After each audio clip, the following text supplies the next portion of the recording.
Bom dia, boa tarde, boa noite, bonjour, bonsoir. J'espère qu'aujourd'hui, je serai vraiment inspirée pour commencer un sujet qui me tient beaucoup à cœur, qui c'est la méthylation. Notre titre, c'est l'application clinique de cette voie métabolique extrêmement importante qui s'appelle la méthylation. Alors, c'est quoi la méthylation? Vem comigo!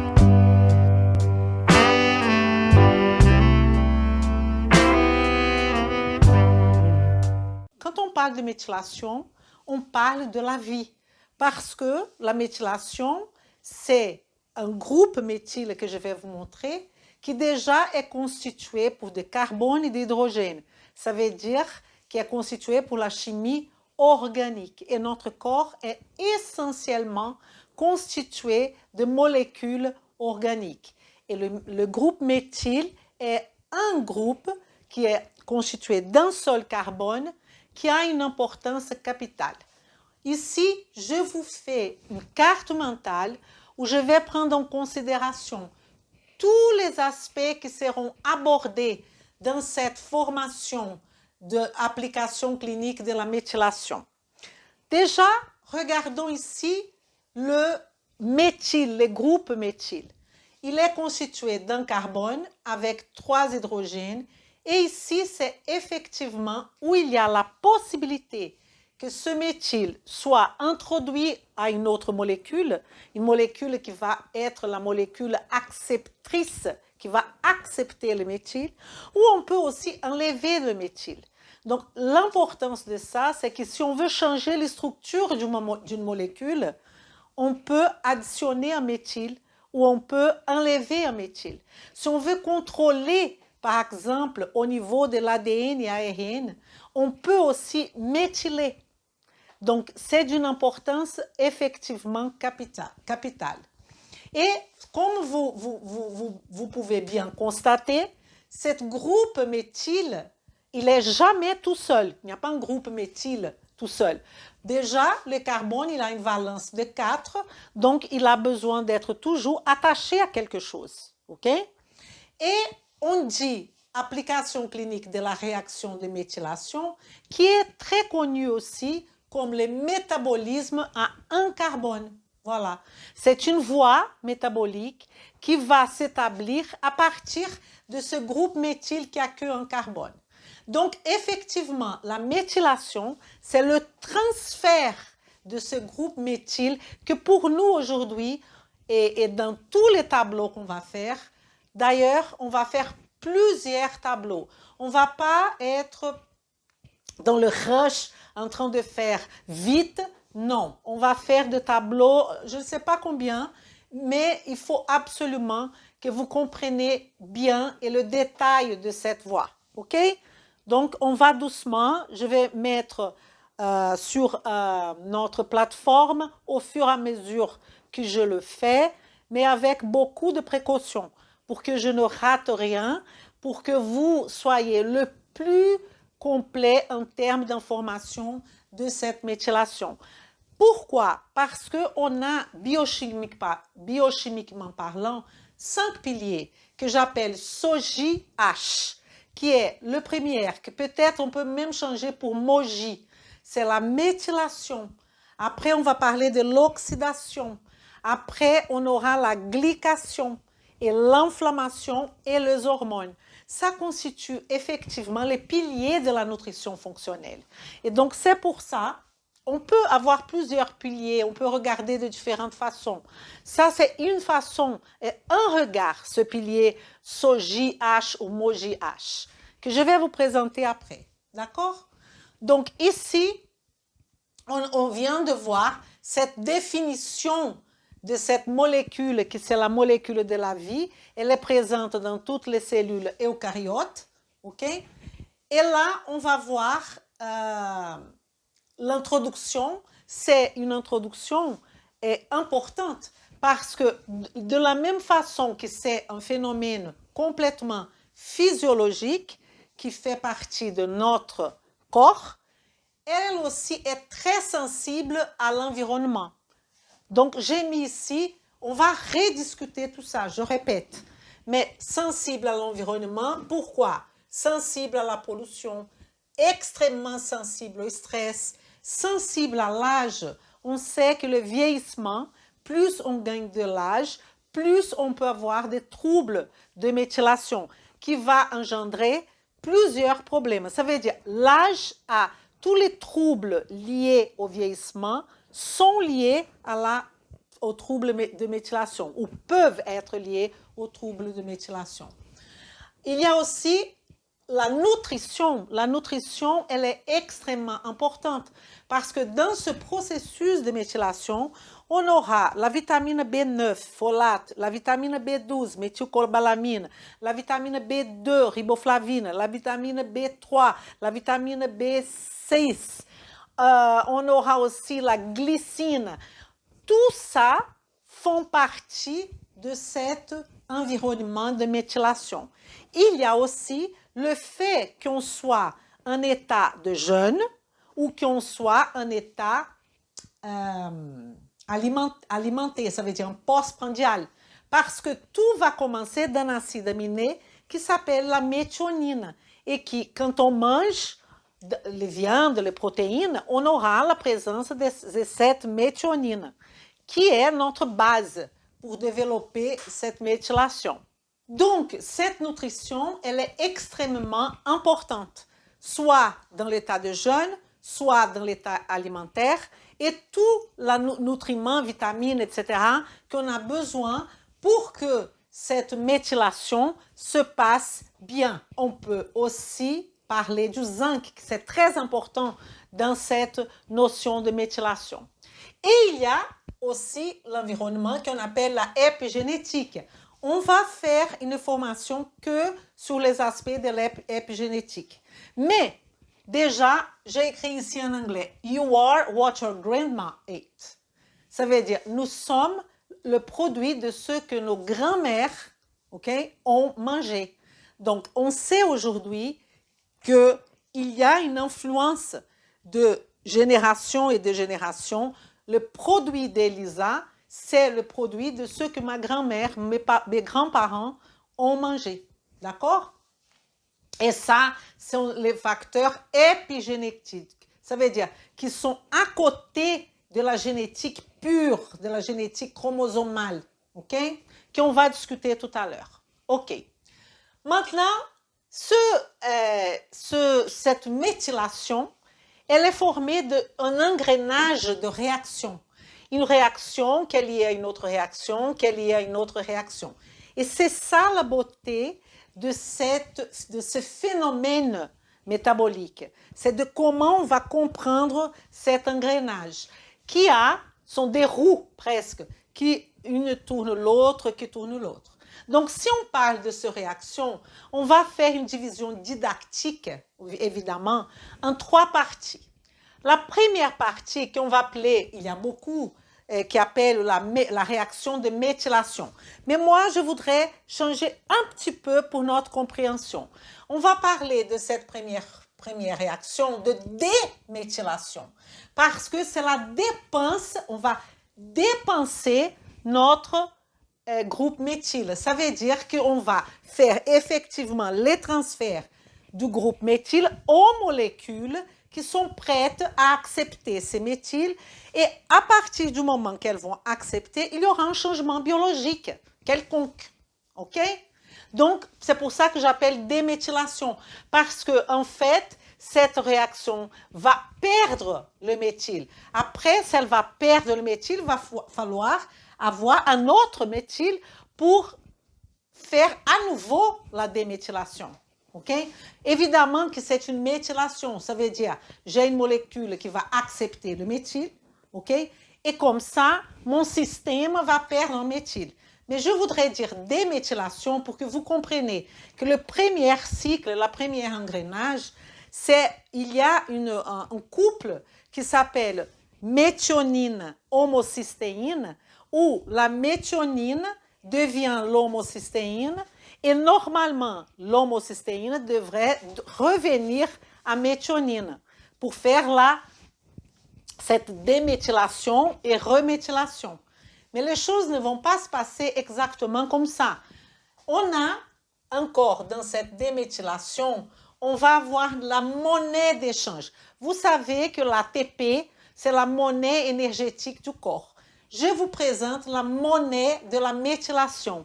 C'est le SAM, S-adénosylméthionine. Et il va prendre cette adénosine-là, adénosine-méthionine, il va prendre cette adénosine de l'ATP. ATP, c'est quoi? Adénosine triphosphate.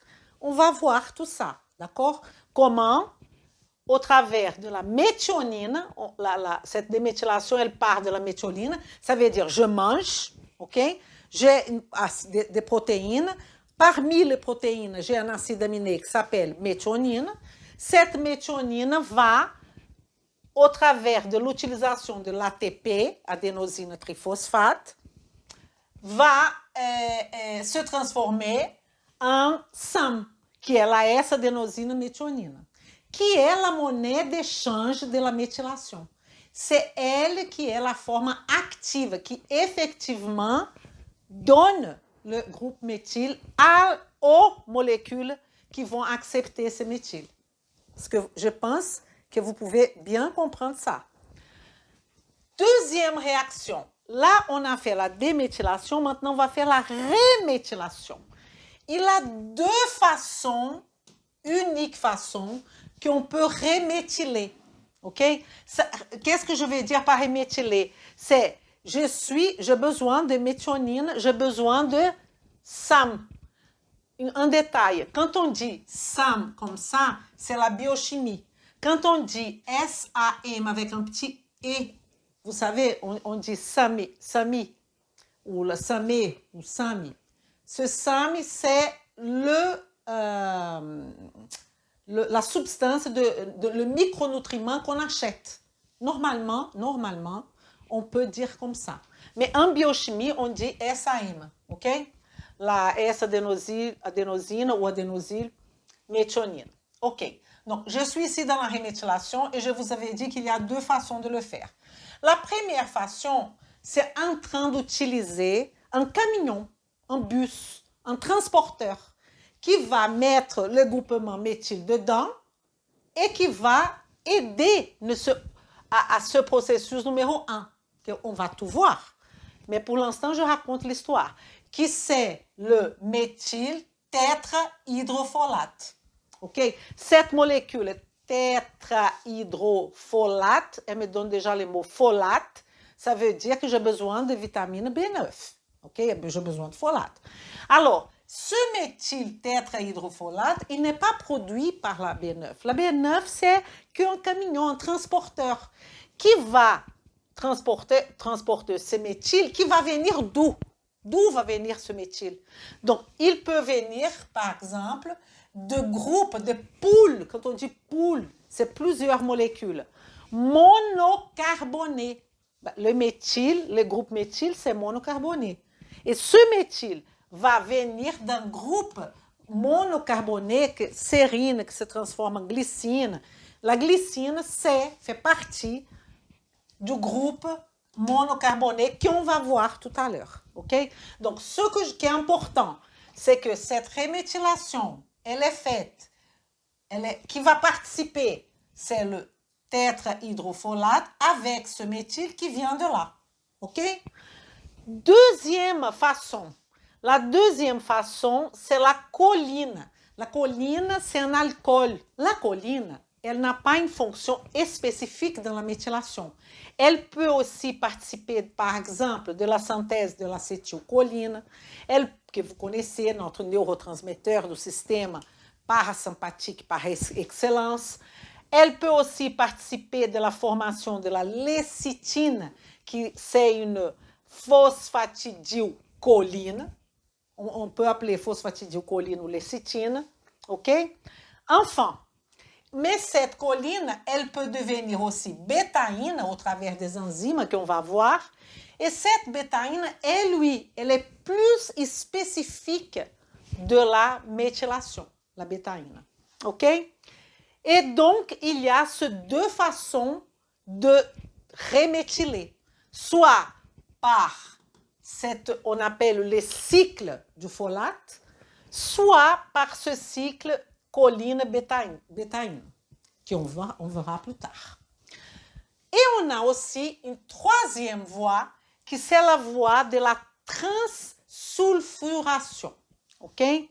Cette transsulfuration, il y a plusieurs cas qu'elle sera priorisée. Un des cas qu'elle est priorisée, c'est quand on a un excès de méthyle, un excès de SAM, okay? Pour que ces SAM ne donnent pas beaucoup d'homocystéine, cette homocystéine sera utilisée dans cette transsulfuration en se transformant en cystathionine, cystéine et la glutathione, qui est qui c'est la molécule réductrice du corps, qui va nous aider dans plusieurs processus, spécialement dans le processus de réduction, de réduire, de diminuer notre stress oxydatif. OK? Donc, il faut voir aussi que cette voie, elle peut prendre la priorité si on a beaucoup de stress oxydatif. Si on a beaucoup de stress oxydatif, on peut avoir ici une hypométhylation en fonction de cet stress oxydatif qui va me donner la cystathionine, la cystéine et glutathione. Donc, ça veut dire que notre corps est en crise. Donc, on aura une diminution de la méthylation, on aura une diminution de dopamine, de neurotransmetteurs, parce que la dopamine, c'est un processus de méthylation que je vais vous présenter. Et si vous ne connaissez pas dopamine et tous les neurotransmetteurs et hormones qui sont le parent de la dopamine, ça veut dire les catécholamines, vous pouvez aller dans la formation catécholamine. Peut-être je vais même mettre ici la partie dopamine dans notre cycle de formation spécial de la application clinique de la méthylation. OK? Donc, ça va nous donner cette baisse de méthylation, baisse de dopamine, baisse d'autres neurotransmetteurs. Un autre neurotransmetteur important, c'est la sérotonine, qui fait partie aussi de méthylation. Le brain fog. Okay? Par exemple, la dopamine, par exemple, c'est une hormone que c'est l'hormone qui va nous faire, par exemple, attentifs à ce que je suis en train de parler ici. Vous êtes attentif, vous avez choisi de faire attention à cette explanation parce que vous avez suffisamment de dopamine. Donc la dopamine, elle est essentielle pour ce type de concentration, ok? Mais on va parler de ça plus tard. Ok, donc est-ce que vous avez compris qu'on a effectivement un engrenage, ok? On a la déméthylation d'un côté, la reméthylation de l'autre côté et la transsulfuration de l'autre côté. Évidemment, quand je parle de transsulfuration, je suis en train de parler d'un atome qui c'est le S, c'est qui le S, le soufre, qui va être hyper important dans cette voie. Ok? On va étudier vraiment chaque voie tranquillement, calmement. Et après, on va mettre tout ensemble. Alors, à quoi ça sert cette méthylation? Est-ce qu'elle est importante? On sait, il y a des biochimistes qui disent que quand une voie métabolique elle est utilisée pour plusieurs contextes, ça veut dire qu'elle est effectivement importante. Donc, à quoi ça sert? Donc, effectivement, on va voir dans cette méthylation deux voies qui sont prioritaires et deux voies qui sont moins prioritaires, ok? Pour de raisons très ça fait beaucoup de sens, que je vais vous expliquer. Parce que quand on parle de méthylation, il y a une tendance de parler beaucoup de l'expression génétique, beaucoup de la synthèse d'ARN, ADN et cette expression génétique. Ça veut dire être off ou on. Parce que vous savez bien que nous avons beaucoup de gènes et il y a des gènes qui doivent s'exprimer et il y a des gènes qui doivent être en silence, inhibés, tranquilles, ok? Et on sait que la méthylation, elle peut effectivement, par exemple, inhiber une cellule, un gène qui va promouvoir la mitose des cellules cancéreuses, mais cette méthylation peut aussi stimuler, par exemple, la protection de notre gène anti-cancer. OK? Mais il ne faut pas penser que tout c'est au niveau de méthylation. Il y a des cas qu'on va voir de hyperméthylation et de hypométhylation aussi. OK? C'est pas que sous-méthylation qui donne des problèmes. OK? On peut avoir des hyperméthylations et des hypométhylations. Enfin, c'est un équilibre qu'on doit atteindre en termes de méthylation. OK? Donc, en parlant de cette importance, une utilisation physiologique très importante en termes de méthylation, c'est la synthèse de créatine. Elle est extrêmement utilisée et extrêmement importante. On dirait qu'il y a des travaux qui disent que la synthèse de créatine est 45% de la synthèse de méthylation. OK? Pour vous donner une ordre d'idée. Après, on peut avoir aussi au niveau du cerveau, OK, qui c'est extrêmement lié à la production des neurotransmetteurs et aussi et là je reviens, soit anti-inflammatoire, soit inflammé. Il faut que la méthylation soit dans une bonne dose, que je vais vous montrer tout à l'heure. Qu'est-ce que je vais dire par là? OK?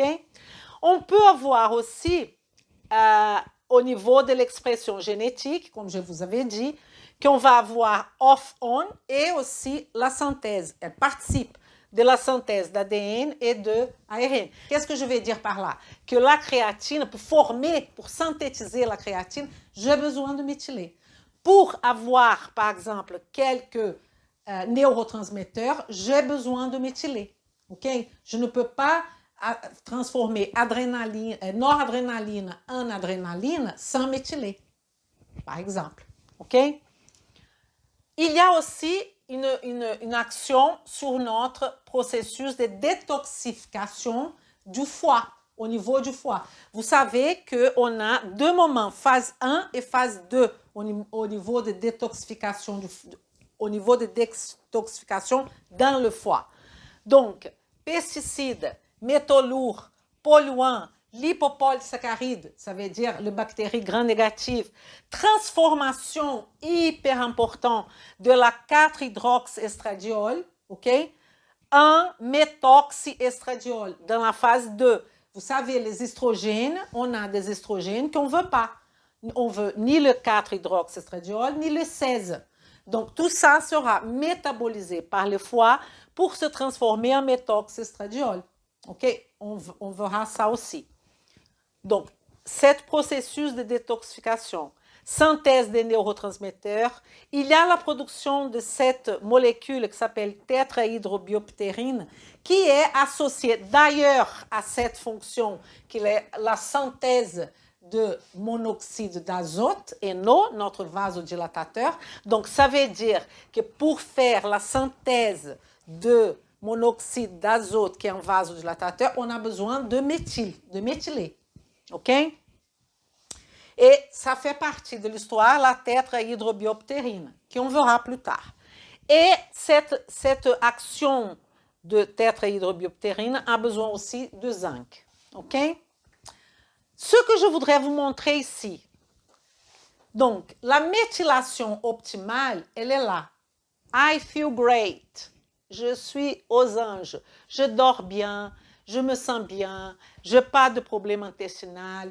Je n'ai pas de problème au niveau d'anxiété. Mon cerveau va bien. J'ai une bonne mémoire. Je ne suis pas en dépression. Tout ça, ça veut dire la santé optimale. On a des façons de mesurer, de marqueurs qui vont mesurer cette méthylation que je vais vous présenter tout à l'heure. Un des marqueurs, c'est l'homocystéine. Mais on a d'autres aujourd'hui. On avance, ok? On avance, que je vais vous montrer après. Donc, la santé, elle n'est pas... Là, c'est un bell curve, hein, une courbe de Bell,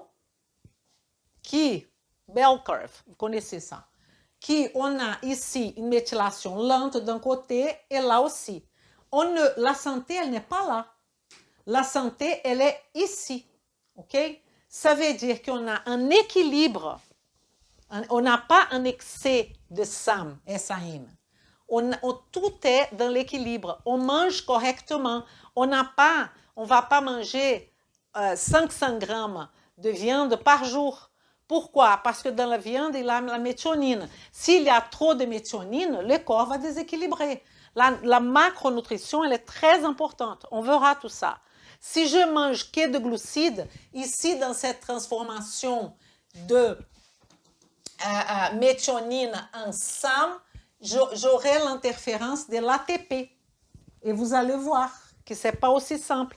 Il y a les hormones thyroïdiennes qui vont jouer. Il y a si on est en moment alimentaire postprandial ou jeûne, parce que si je suis en jeûne, il n'y a pas beaucoup d'ATP.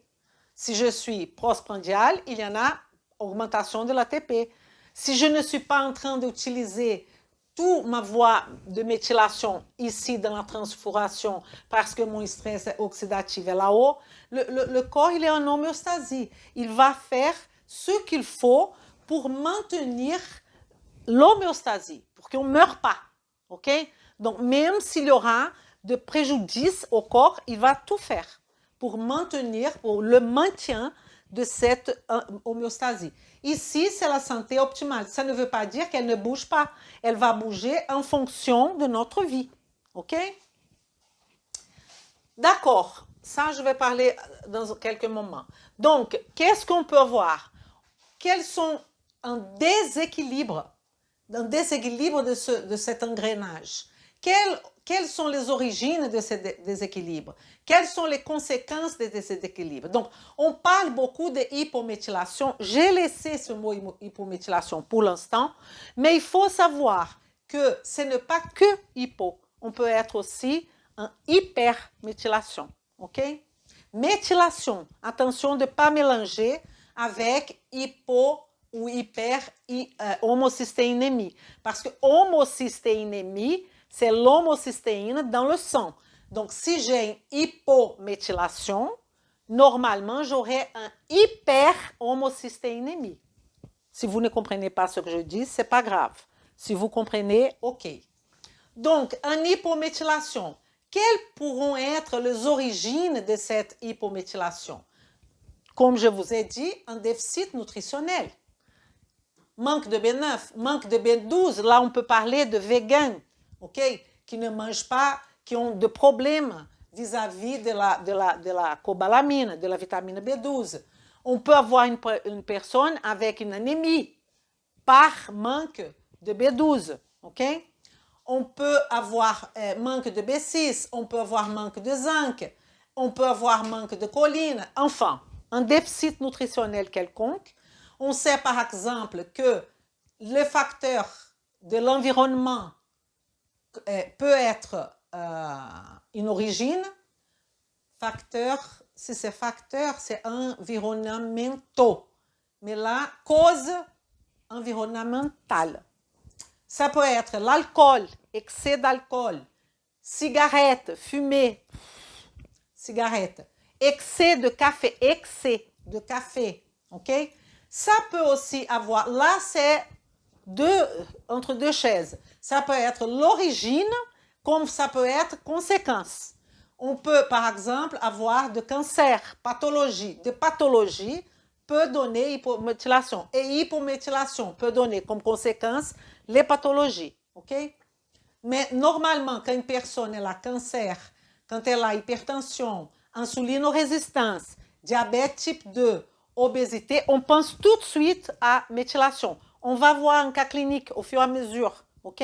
On va voir un bientôt pour faire les liaisons du besoin de cette bétaïne choline là. On verra. Donc, on a aussi comme origine les iatrogénies, les médicaments. Par exemple, cyclosporine, ok? L'autre cas, contraceptifs oraux. Vous savez que les pilules vont diminuer la B9, diminuer la vitamine C, entre autres. Mais comme la B9, j'ai besoin, je la mets là. Okay? Il n'y a pas de H. Cholécystiramine. Cholécystiramine, qui est utilisée dans nos traitements de hypercholestérolémie, ok? Qui va diminuer notre B9. Et la metformine, qui est hyper utilisée pour les diabétiques, qui va me donner une mauvaise absorption de vitamine B12. OK? Enfin, iatrogène, tous ces médicaments-là. Qu'est-ce qu'on peut voir d'autre? Maintenant, les conséquences de cette hypométhylation. Alors, ça veut dire que, Elisa, comment je vais commencer à réfléchir sur la méthylation? À partir de la symptomatologie et de signaux et symptômes que le patient nous montre. Par exemple, fatigue, déclin cognitif, maladie cardiovasculaire, faiblesse. On peut penser ça en termes de prévention ou on peut penser ça que le patient arrive déjà avec ces conditions. Diabète type 2, bigger waist, smaller brain. Ça veut dire, plus on a le ventre comme ça, plus on a un cerveau plus petit. Conséquence de cette hypométhylation. Okay? Il faut que le corps ait une compensation. Il faut que le corps ait une compensation. Autre conséquence, anxiété, dépression, autisme fait partie de cette hypométhylation. Il y a beaucoup de choses à étudier encore. Pathologie au niveau du foie. OK? On a parlé de détox, mais ça peut entraîner une stéatose hépatique, par exemple. Cancer du côlon, par exemple. OK? Tout ça sont des conséquences. Soit on peut rentrer, que c'est l'objectif dans la prévention, soit on va rentrer dans la nutrition fonctionnelle pour essayer de résoudre le problème de patients sans intervention médicamenteuse. OK? On peut essayer, n'est-ce pas? Ici, comme on est dans cette condition de hypométhylation, ça va nous entraîner à une hyper-homocystéinémie. On sait aujourd'hui qu'on va accepter au niveau de homocystéine, on va accepter comme raisonnable le niveau de homocystéine entre 2 à 10 micromoles par litre. OK? Il y en aura ceux qui vont dire 7, il y en aura ceux qui vont dire 10, il y a même ceux qui disent 14. OK? Nous, on est d'entre 2 et 10. Il y a des patients que vous pouvez travailler tout ça, ils ne vont pas baisser de 10. OK? Mais il y a aussi, c'est rare, parce qu'il faut accepter qu'on a 2 micromoles par litre, ça va, c'est bon. OK? On n'est pas en besoin de homocystéine. Hein? Ne faites rien dans ce cas-là. On va parler de hyper-homocystéinémie parce qu'on va mesurer ça dans le sang. OK? Comme je vous ai dit, entre 2 et 10 micromoles par litre. OK. Donc, qu'est-ce que j'allais dire? On va voir toutes ces conséquences de la hyperhomocystéinémie. La première que tout le monde parle tout le temps, c'est la maladie, c'est la maladie cardiovasculaire. Donc, c'est un marqueur isolé, ok? C'est pas le marqueur que le médecin font comme golden standard. On va faire une autre mesure qui à mon avis, humble avis, que ça serait bien de faire aussi, qui c'est la homocystéine, qui n'a rien à voir avec le fait de mesurer, par exemple, le cholestérol LDL. Non, parce que en fait, ce cholestérol LDL, il est peut-être ou par une conséquence d'un problème de hypométhylation, par conséquence de hyperhomocystéinémie, qui, au fur et à mesure qu'on va avancer, je vais montrer pas à pas les choses. OK? Donc, maladie trouble d'humeur, neurodégénération, maladie de Parkinson, maladie d'Alzheimer, OK? Évidemment, je ne suis pas là pour vous dire qu'on va faire la cure de la maladie d'Alzheimer. C'est même pas ça l'objectif. C'est la prévention. Donc, dès qu'on a des patients âgés, parce que l'âge, c'est déjà un facteur qui nous fait hop, OK? Pour éviter tout ça, est-ce que ce patient est en hypométhylation? Je vais mesurer son homocystéine pour voir ça. Il y a d'autres choses qu'on peut mesurer, on va dire au moment opportun. OK? Donc, trouble de l'intestin, le cancer du côlon. OK? Il ne faut pas attendre que le cancer du côlon s'installe. Il faut déjà changer l'alimentation de ce patient et il faut aussi mesurer son taux de homocystéine et commencer la prévention de l'âge. C'est génial, OK? Ostéopénie, c'est une autre caractéristique qu'on ne pense jamais à problème de méthylation. Bon, donc après, on va parler des examens, les marqueurs. Quels sont les marqueurs de méthylation? Vous allez voir qu'il n'y a pas que l'homocystéine. On a des rapports de SAM, avec SAH, qu'on va voir après, qui c'est la S-adénosine homocystéine. Donc, on a d'autres mesures qu'en France ne sont pas très développées. Mais dans le monde, ça se développe. Je vais vous montrer d'autres marqueurs. Et effectivement, entre les marqueurs, par exemple, on peut mesurer le zinc, qui c'est fondamental dans cette histoire. On peut mesurer pas que les choses qui sont directes. On doit mesurer la vitamine B12, par exemple, mais la B12 active, il faut la mesurer effectivement érythrocytaire. OK? Bon, qu'est-ce que j'allais vous dire? Donc, une fois qu'on a travaillé absolument tous ces points, on va parler de la complémentation, des aspects nutritionnels, quels sont les suppléments, qui sont dans nos marchés, qu'on peut utiliser pour améliorer et pour répondre à ces problèmes, à ces déséquilibres de méthylation. Je vais que mettre ici les piliers que je vous avais dit, qui sont effectivement importants. Donc, j'avais l'habitude de dire SOGI, mais comme c'est trop sous méthylation, je vais dire mot.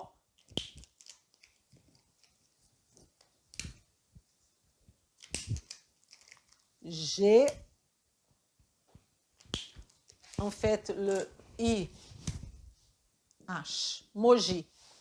Méthylation, oxydation, glycation, inflammation et hormones.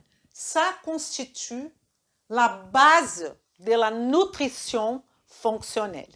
J'espère que vous avez pris autant de plaisir que moi de commencer, mais on dit bien commencer, à comprendre ce monde qui est l'application clinique de la méthylation, métabolisme à un carbone.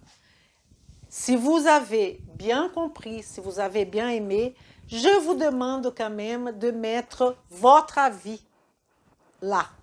Comme ça, on peut se parler. E vem comigo. Vem comigo.